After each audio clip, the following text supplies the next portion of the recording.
And welcome to the HS Game Time Live Blitz. I'm Fernandez.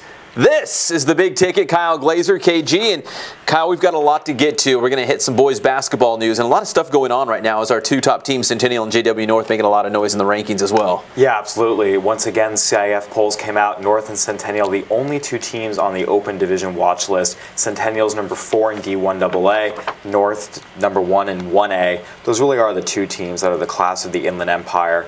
They're both in the state rankings. Both are in the top 20. Centennial's number 3, North is number 17. So those two schools really are in a class of their own. All right, so we'll talk more about JW North and Centennial in just a moment. We'll also get to the River Valley League. We haven't touched on them much. We'll also have an interview with Brian Gugliotta from Patriot High School. We'll talk Hemet girls soccer. They've got a big battle coming up with Beaumont, and more with their star goal scorer, Krista Haddock, and Josue Soto from King High School. Kyle, he was up for this, it was almost like a reality show competition called Major League Soccer Sueño, which is dream in Spanish. And he was a finalist, Dennis Pope was telling me. And he had a pretty sweet goal the other day that we're going to show people. And then we're going to have more highlights from the Canyon Coast Classic. You were out there, a lot of good talent from all over Southern California. Yeah, Southern California and Arizona, nearly a dozen Division I recruits. So it was a really interesting game to watch, to see that talent, that caliber all on the field at the same time. It's almost like the Centennial Vista Marietta game. Probably, yeah, all that talent, yes, between those two sides. And DJ Biggers, a linebacker out of Redlands High School, had a big game, right, on defense for the SoCal All-Stars. We tried to keep count of how many tackles he had. We couldn't. No one on the press box side was able to keep him. He was all over the field. Really an impressive performance by a really talented, underrated player against some of the best of the best. So that's how quickly he was racking up those tackles. Kyle couldn't even keep up with him. But DJ hit me up on Twitter and said, "Am I really going to be on the show?" Yes, you're really going to be on the show, DJ. So you have to hang around till the end because we're saving the football till the last of it. But let's talk about, Kyle, go back to basketball and some of those rankings. Right now we're really in the meat of that league schedule, and Centennial and JW North kind of separating themselves in their individual leagues at this point. They really are. You know, in a way, it's almost like Centennial and Vista football. This is number 1 and number 2. There's no debate about it. So really the interesting thing that's going on is in that 3 to 7 range. King and Corona are right there. Corona beat King, 2-point victory last week, which really made some noise in the Big 8. Roosevelt's looking very, very good, and they're just getting back to full health. Taylon Webb's coming back. Marcus Williams, their football star, is a very good basketball player as well. Leo Goodman's been really excellent. The team I really want to look for is Redlands East Valley. They're 15-4, and they have some very good wins over a team like Montclair, who's pretty good. They beat Great Oak by 11. Yeah. You know, Rev has 4 losses. A 1-point loss to Palm Desert in the second game of the season. A loss to Beaumont that probably shouldn't have happened in overtime. And then they beat Beaumont, a couple days later as revenge. And the other 2 losses were to Compton and Compton and Roosevelt, 2 of the better teams in the Inland Empire. And they have really a lot of talent. They have the best big man in the Inland Empire in Eli Chua. They've got some good guards who can play, both around the rim and on the perimeter. They're a team to watch, I think, in San Bernardino County. I wouldn't be surprised if they keep rolling through CBL play. They're undefeated so far. And if they just beat Cajon, right? They just beat Cajon. They beat Yucaipa. They've got a game against Miller tonight that'll be interesting. They get to play Ike on the 29th. Now, those 2 teams shared the CBL title last year. I think Rev has a really good chance to win it outright this year, maybe even go undefeated in league. If they do that, they're 25-4. They're fighting for a top playoff spot in, I believe, D2AA. They're an interesting team to watch. All right, so Rev's a team to watch. As we mentioned, North doing their thing. Centennial, they just beat King last week in a Big 8 league battle. I think it was 68-60, something like that. We're looking at some highlights. I didn't know that actually has Yancey Dotson, the former Rancho Verde head coach, on their bench, joining Coach Sweeney. Yeah, and Yancey's well renowned for his defensive principles, an excellent defensive coach. We saw that in his year coaching at Rancho Verde. I mean, they were holding opponents to 35-40 a game, playing some very good teams. Yes. And there's been times where King has really shut down teams defensively. Now we saw Corona put up 57 on them, Centennial put up 68, so there's obviously room to improve. King's very talented. We're still trying to figure out where exactly they're going to fall in that Big 8 league race, but they have a very well-respected coach in Tim Sweeney. They have an assistant who really could be a head coach at a lot of other schools in the area, Nancy Dodson. Just having those 2 minds molding the youth, if you will, is a huge advantage for King. And they got some star power. Chris Lott, at least when I was there, was having a monster game. He can shoot it from the outside. Also threw down a pretty mean dunk. He's great. Maurice Jones is great. They've got some depth. Once again, that Big 8, Centennial's clear clearly number one, and we've seen that with wins over King, wins over Corona, wins over Cantwell's Sacred Heart. I mean, I don't think anyone in the Big Eight's going to touch them. But after that, I mean, really, Roosevelt, Corona, King, they're probably all going to beat up on each other, and maybe Norco or Santiago will pull an upset. But once again, getting back to Centennial, really the only game left on their schedule where you go, oh, that'll be competitive, is when they play Redondo Union, who's the number 6 team in the state in the Nike Extravaganza at Mater Dei. That's February 1st. Number 3 team Centennial, number 6 team Redondo Union in the state. That'll let us know once again where Centennial stands in the state pecking order. And if I remember right, Redondo Union was the team that beat North in the Southern California Championship last year for Division II. Possibly. I mean, these are 2 premier programs, so it's always fun to see, you know, showcase events like this. You're going to see a lot of talent out there. And what I like about Centennial is they have the warm-up shirts that say Chaos. Yeah. That's the best way to describe how they play on the court. They play fast, up and down, in a hurry. They've got a lot of athletic guys. Not huge, but they can all jump out of the gym. They're very athletic and fast. And it's not just that speed on offense, it's speed on defense. As well, yeah. Full court press. I mean, their hands are, you know, their hands are in your face. I mean, they're aggressive. They're not, you know, one of those teams that's going to go score and try an offense and then be lazy on defense. Josh Giles won't allow that, and I think that's partially what makes Centennial so dangerous is not only are you going to struggle to keep up with them athletically, even if you do, scoring against them is no walk in the park. Yeah, they're going to come at you with some tenacity on the defensive end. Chaos for Centennial. Now going back to North, could be a special week next week for the Huskies head coach Mike Barty, a legend in the inland area. Yeah, Mike Barty is approaching the inland empires, I should say. It's the entire Inland Empire all-time wins record. Right now, John Dahl, the legendary Moreno Valley coach, holds the record of 627. Coach Barty, you know, he's going to either break it next Tuesday. Well, I should say he's got games next Tuesday against Vista del Lago and next Thursday against Canyon Springs. And the record will be broken sometime next week because with all due respect to Vista del Lago and Canyon Springs, I don't see either of them beating North. So it's going to be a really special moment. Barty and Dahl, you know, they go way back. They've both been in the area for, you know, 40, 50 years now as big coaching and even playing figures in the Inland Empire basketball world. So they have a long, you know, friendly relationship, and it'll be a cool moment whenever Coach Barty does break the record. It'll be sooner rather than later. And if you're counting at home, the second game against Canyon Springs next week is a road game. Yes, it is. So just in case you're wondering at home. Now, to the River Valley League, we haven't talked much about it, but in terms of separation of that top dog in the league and the rest of the pack, it looks like La Sierra is that top dog in the River Valley. It really is. You know, they're beating everyone. They beat Arlington, who's a very good Inland Valley. Did they beat Norte Vista, our guy Jeff Gorham? They're beating everyone in River Valley League play. Okay. La Sierra, they're a really, you know, good team. When I saw them against Rupa Valley, they had an off night, but even when they're not shooting particularly well, they hit the glass hard. They're pretty fast. They're not huge, but you got to remember that the River Valley League is not an elite league. It's not, you know, one of our 4 best leagues in the area. So I really think it's them, and then everyone else is kind of a scramble. We've seen Patriot, Moreno Valley, Jurupa Valley. You know, they're all kind of beating each other. Moreno Valley, to me, is the wild card. Chris Williams, a freshman, averaging 26.6 points per game, second highest in the inland area. Wow. Behind Deshaun Taylor, the sensational senior guard at North. So that's going to be interesting to see. You have Brian Gugliotta at Patriot, who's a really good player as well. So there's a lot of good individuals on these teams that can really take over a game. Difference is La Sierra's got 3 or 4 of those guys, so I think that's what makes them a little bit better than everyone else. And Ozell Bowen in the middle, I think, is the best inside presence in that league. In the league, yeah. Going back to Gugliotta, he scored a school record 39 points in the Warriors home opener against Citrus Hill. We talked to him about that, as well as a lot of other things of what's coming up for Gugliotta.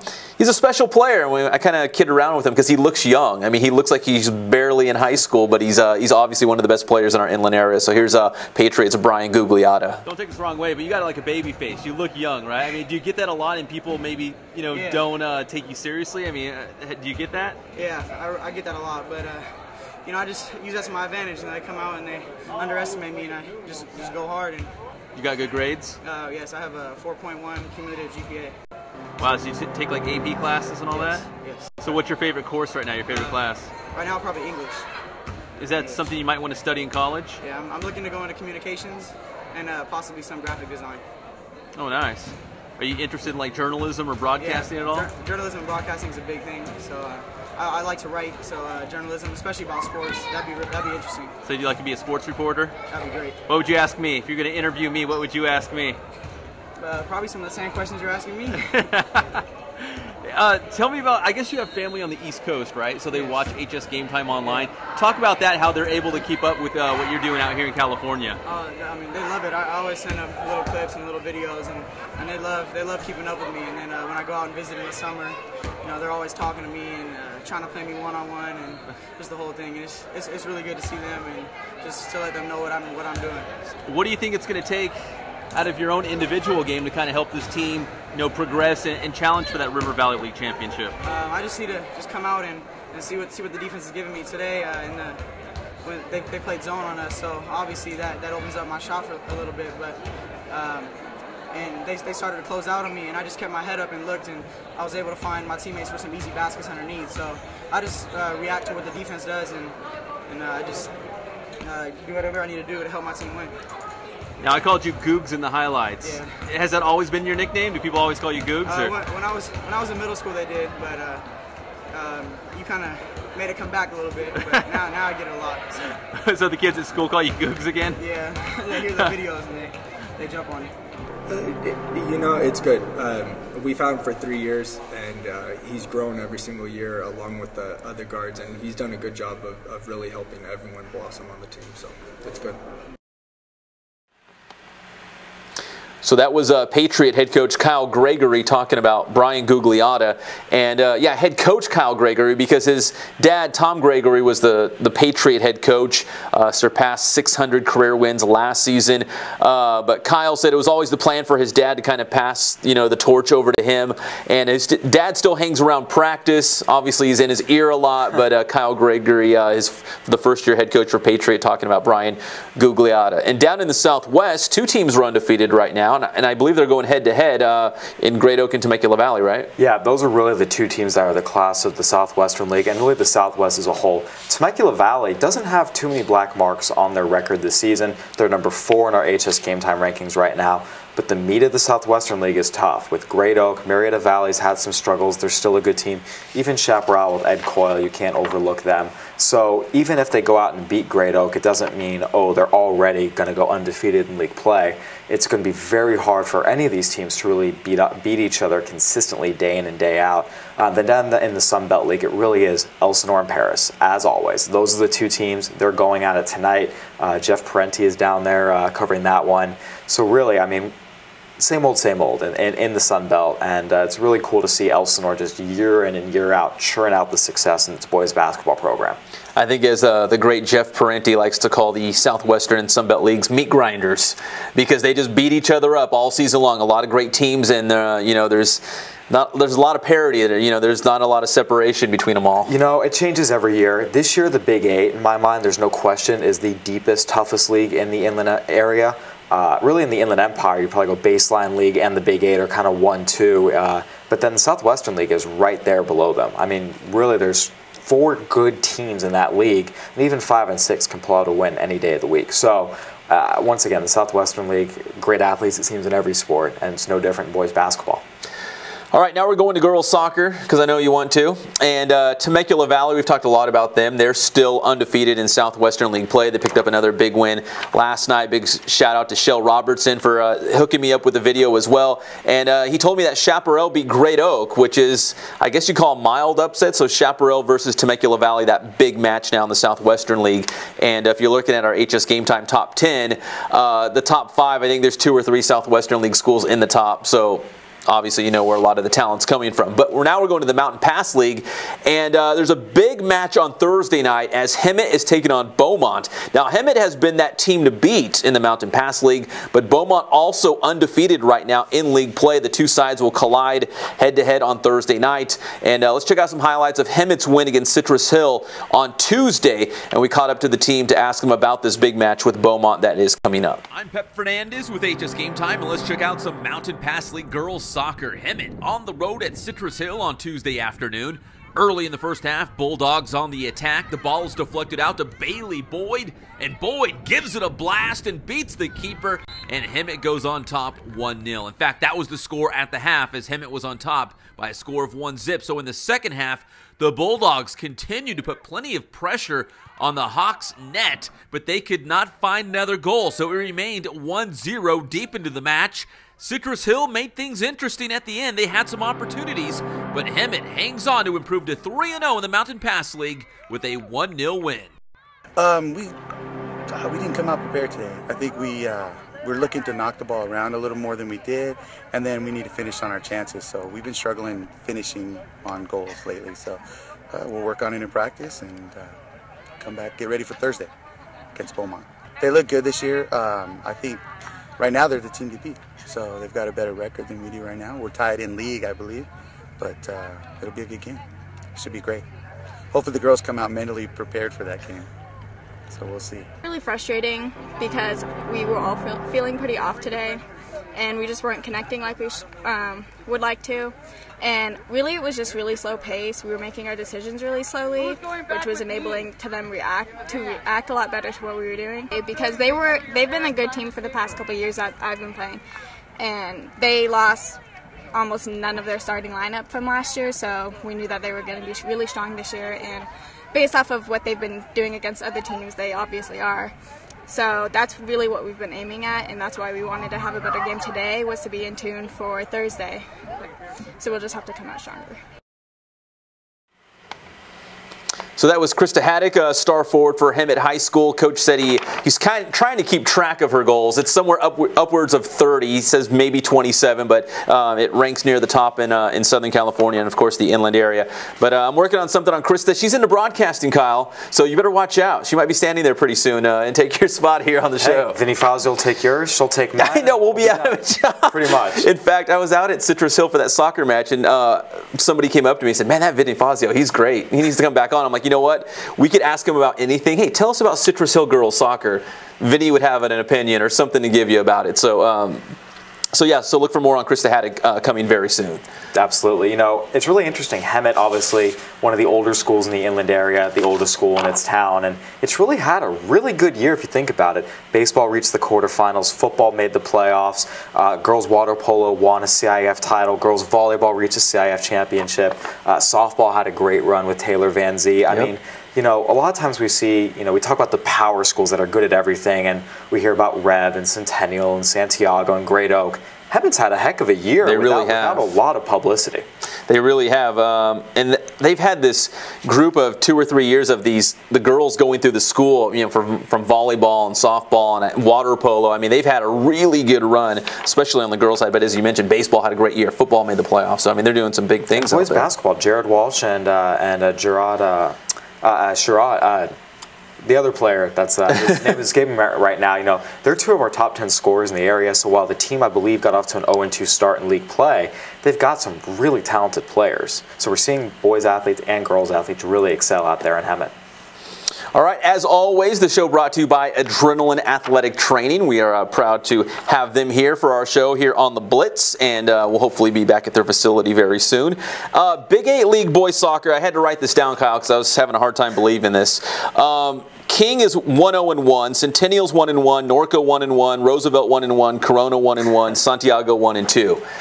There's no clear-cut favorite in this league, and I kind of like that. I like it when there's a league, regardless of the sport, where you just really don't know what's going to happen, and every match counts. It really does, especially, you know, in soccer when literally an inch wide of the net is all it takes for it to be a loss. I mean, it really comes down to soccer. You know, football, everyone says it's the game of inches. While there's truth to that, I think soccer is actually the game of inches. So many shots have gone off the, you know, the posts or the crossbar, and you're just thinking, man, if only, you know, all you need is that little deflection. But yeah, so it's a game of inches. Right now, King, they have a very good team, but as we mentioned, they're 1-0-1. They had a tie last Friday against Centennial High School. Centennial's also in the mix for this Big 8 League Championship. But I caught up with their star player at King, Josue Soto. According to Dennis Pope, who's our soccer guru, he's got 14 goals, Josue, so far, and that's near the tops for the area.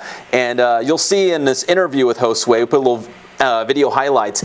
He had this long-range goal. You know, when the goalie comes out, and you always think, well, maybe I could, you know, fire this long-range shot and just see what happens. Josue is good enough to do that. He pulled the trigger on this shot, put it right over the goalie, so keeping that goalie honest. So let's hear from Josue Soto, who says he's verbally committed to Cal Baptist and will sign on signing day, which is coming up in just a couple weeks. Going to sign with them, I was really excited just because I'm really close to my family, and I don't have to come, I mean, just holidays. I can visit them whenever I like, and I still have the opportunity, and I'm blessed to pursue my dream in college soccer. In the beginning, my goal was just pro, and then I started to open up more doors, and I got doors closed at the professional level, and they opened up in the college level. And I think I want to have a backup plan, so if just in case I get injured or anything like that. So that's why I want to pursue my dream in college. It was different. I liked it. It was fun. The practices were just very long, so I don't know if I'll be trying that again. But I mean, did they come to you and say, "Hey, we need a football kicker," or did you go to them, or how did that work out?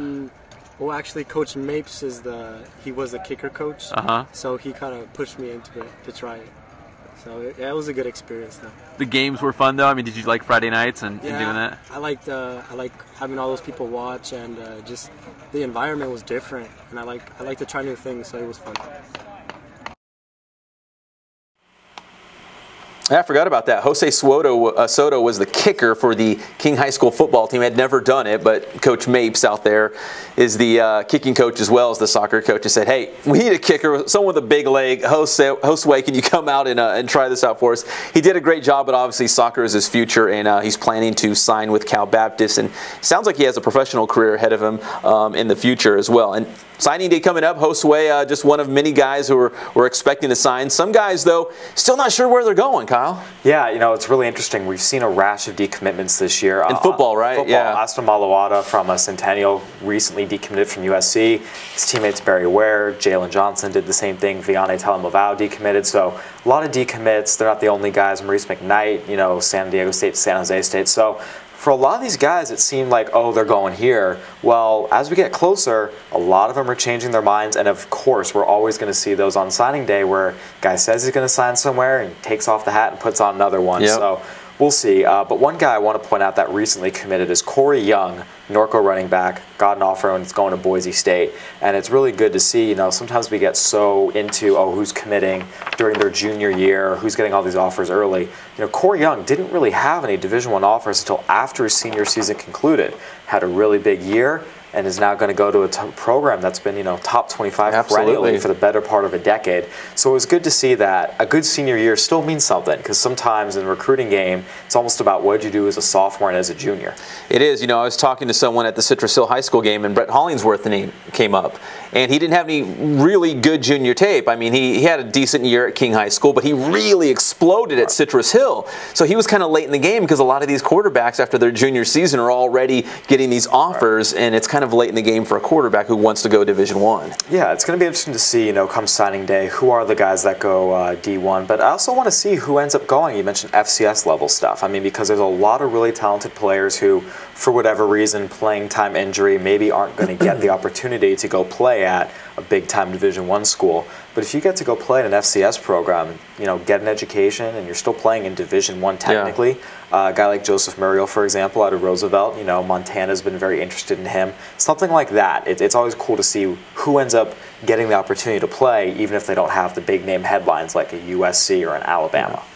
And we've talked here in the newsroom about guys who, you know, they think they're D1, but they've got maybe D2 and D3 offers. They go the JC route. Ryan Hoffmeister comes to mind from out of Vista Marietta, went to RCC, set the world on fire, went to UCLA, and, you know, now he's playing Division I college football. So it's not unheard of if a guy thinks, you know, some of these schools are selling me short, let me go to a junior college, really prove my mettle, and then go get that D1 scholarship. Especially RCC and MSJC are two of the best junior college football programs really in the country. RCC was ranked #1 in the state for a lot of this past year. So we'll see where everyone ends up. We also have soccer, you know, signings. I mean, this has been a very rich area for soccer. The couple kids who aren't even playing high school soccer, they're club soccer guys, but they're going to sign their letters of intent. So, you know, signing day is always kind of fun. It's kind of interesting, and it's an exciting moment for the kids and their families. And I think the most intriguing thing is going to be some of those Centennial guys, where they end up signing after they decommitted. But at the end of the day, it's a good, big moment for everyone involved.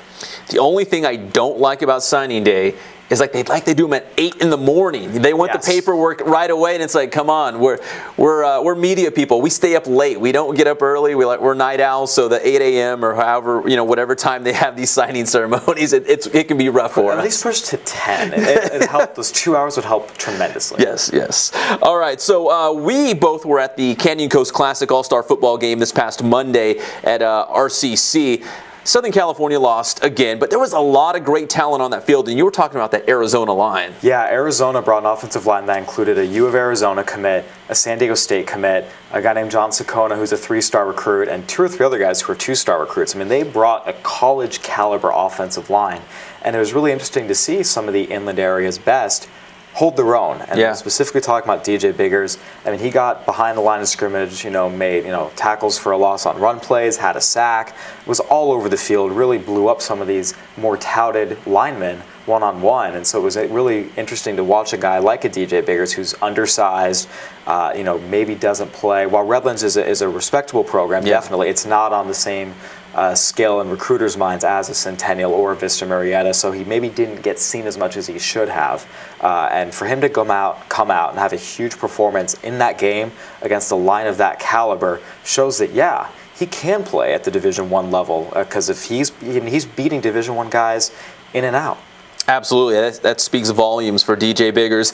So, Kyle, let's check out some highlights, and then we're going to have an interview with DJ on the backside of this. So let's go back to Monday, the Canyon Coast Classic from RCC. Let's head out to Riverside City College for the 4th annual Canyon Coast Classic, pitting Southern California All-Stars against an all-star team from Arizona. SoCal won the inaugural game in 2011, but Arizona has won the last 2. Could AZ make it 3 in a row? Redlands linebacker DJ Biggers was a big-time playmaker on defense for the SoCal All-Stars, and so was Apple Valley's Mason Kelly, making this tackle in the first quarter. You can look for more on Biggers later this week on HS Game Time and in the Press Enterprise, so check it out. Second quarter, Arizona builds on its 3-point lead when quarterback Zach Werlinger from Basha High School runs it in.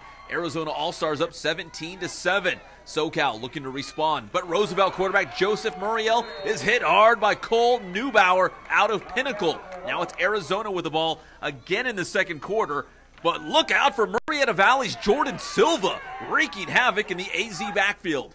SoCal looking for a spark on offense when Loyola's Nico Evans goes to work on the ground and breaks off this big run inside the Arizona 15-yard line.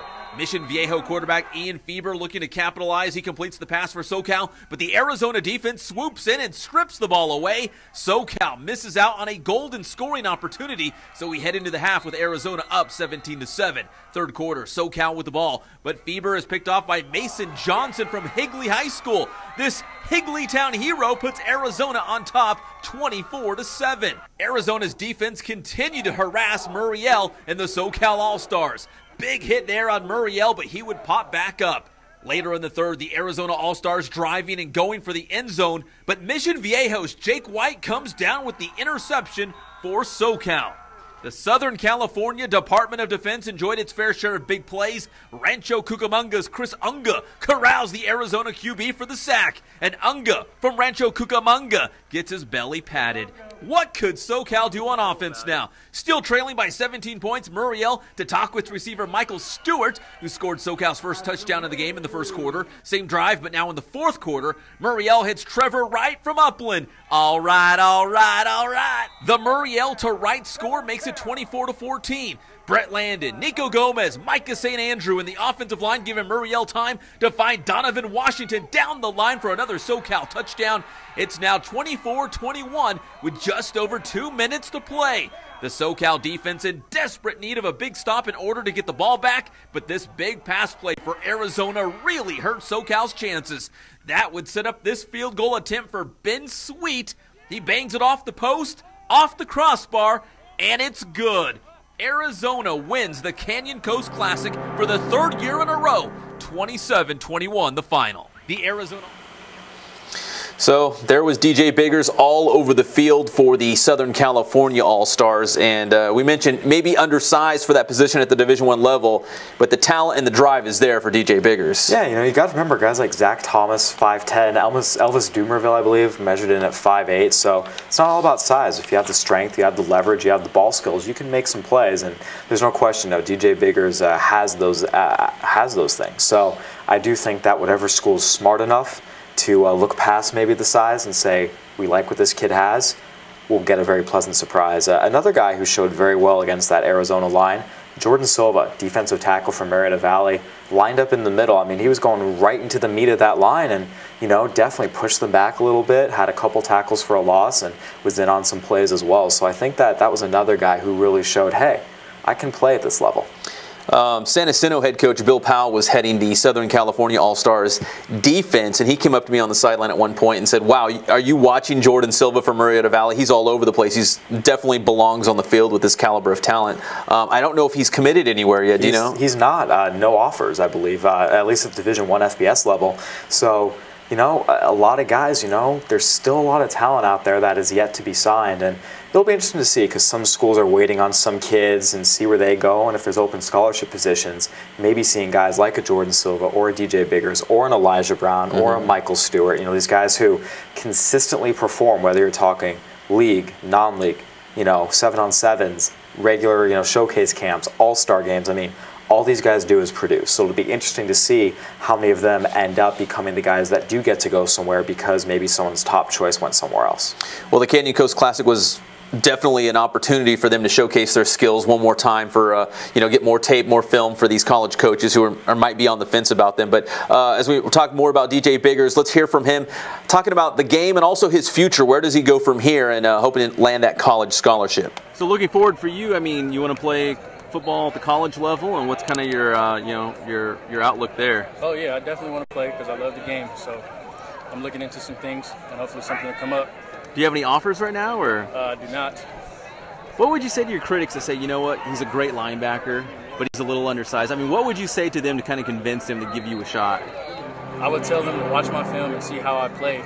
Stop worrying about my height, you know, and just let me be who I am. And if you were going to describe the way you play on the field, how would you describe yourself out there on defense? Never giving up, hard working. I'm always running to the ball full speed, no matter what. When you're not playing football, what are some of the things you're into? I just been chilling, sleeping, hanging out with my friends. How long have you played football? Since how old? It's been 11 years now, since I was 7. So of course you don't want to end now. You want to keep this thing going and play at the college level. And I think the first time we met was at the softball game, right? You always got to bring that up. I know. But let me ask you. So, did a lot of people, you know, give you a hard time at school after that? Yeah, you know, and actually this past year, some more people saw it. They browsed my name on YouTube, and they saw a little picture pop up, me holding the bag of ice on my head. So it was cool. It's all fun and games, though. So for you want to play college football. You want a team to, you know, take a chance on you. Obviously, I mean, you were flying around all over this All-Star game. You think this All-Star game might help you get noticed? I mean, there were some college coaches around. That's the game plan. Hopefully someone will get in contact with me. So I'm hoping for the best. But even if the best doesn't come, it's not going to stop me from giving up. Do you know what you want to study in college? Yes, I want to become a doctor. A doctor, huh? Yeah, it runs in the family. Yeah, who else is a doctor? Well, not necessarily doctors, but my mom's a registered nurse, and my brother's in school to become a doctor. Did he kind of lead you in that direction, or? All right, so that was DJ Biggers. I was standing there talking to him after the game for a while. Of course, he had a huge game. Did they have an MVP in that game? I don't think they announced one, did they? They did not announce an MVP, but he definitely would have been in consideration. Yeah, you know, if they have a defensive player of the game, I think obviously his name would have came up. Despite the loss, 27-21 was the final in that game. And once again, there were, you know, Division I college commits on both sides of the ball. Arizona, California, it didn't matter. I mean, this was a legitimate all-star game. And so for DJ Biggers to be the one that shined, I mean, we're talking about did it against an Arizona offensive line of D1 guys and really, you know, played better than a lot of the other D1 guys that were on his team and on the other side as well. Shows that he can play. He stood out amongst a large group of standouts from all over Southern California and Arizona. As you mentioned, you were rattling off some pretty high-profile football programs that Arizona featured. Yeah, Arizona brought a lot of their best of the best. They had some all-state guys, and then even the California team, they had guys from Mission Viejo, Upland, Rancho Cucamonga. I mean, they brought in guys from power programs, and so once again, for DJ Biggers to be the one that stood out, that says something.